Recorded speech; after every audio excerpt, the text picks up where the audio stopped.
Oh boy, RWBY Volume 9. Let's make some predictions.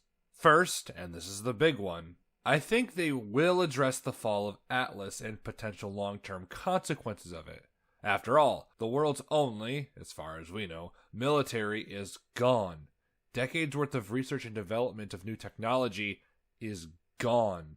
The Shnee's mines will be harder, if not impossible, to access, and their mining equipment is gone. Even if we assume they have other mines in other nations, their profit margins and dust distribution will take a massive hit, especially after Snowshoe Shipping's destruction.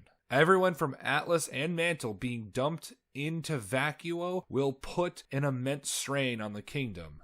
Now, will they address it like how it should be? I doubt it, because the Moronics would look bad, and in the eyes of many, would be just as bad, if not worse, than James. Even if the plan went 100% the way it should have, no Cinder, no Neo, everyone goes through safe, Atlas still falls. Thousands of people are still homeless. Vacuo still takes a Goliath load of refugees. I also don't think they'll truly emphasize the long-term impact this would have. The amount of fear generated from this, along with everyone knowing the truth about Salem, would spike Grim attacks beyond anything documented.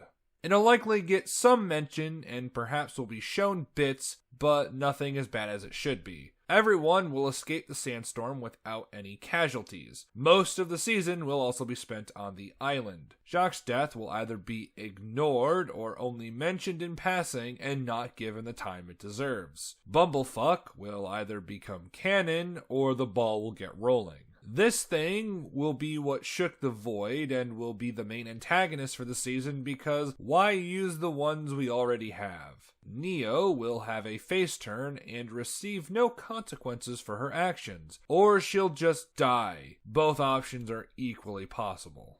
As for the finding their identities thing, I predict that what little development that will be had will be superficial, and RWBY, like always, will have none and learn nothing from her actions. Jean is the only one with the possibility to get any substantial character stuff. There's also a good chance that they'll get some magic bullshit to help them beat Salem.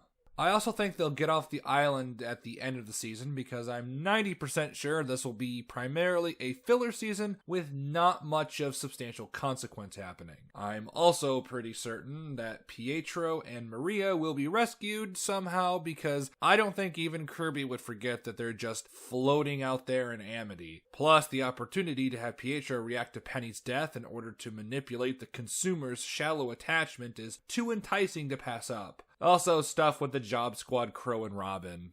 I don't really give much of a fuck what happens with them, to be honest. As for the things I want to see, well, as unlikely as it is to happen, after the group gets off the island, they find the world in ruins as Salem has taken it over, or that she's on the verge of doing so, because without the world's only established military, Salem would naturally have a very easy time doing so. I don't think it'll happen, but it'd be both hilarious and cool if it did. I also don't think it'll be a good season, but I do think it'll be better than Volume 8. Granted, I doubted anything could be worse than Volume 5, and, well, we all know what happened. But that is my prediction for Volume 9. Short, I know, but that's really all that came to mind. What do you think will happen, and what would you like to see? Leave a comment below, and I'll see you next time.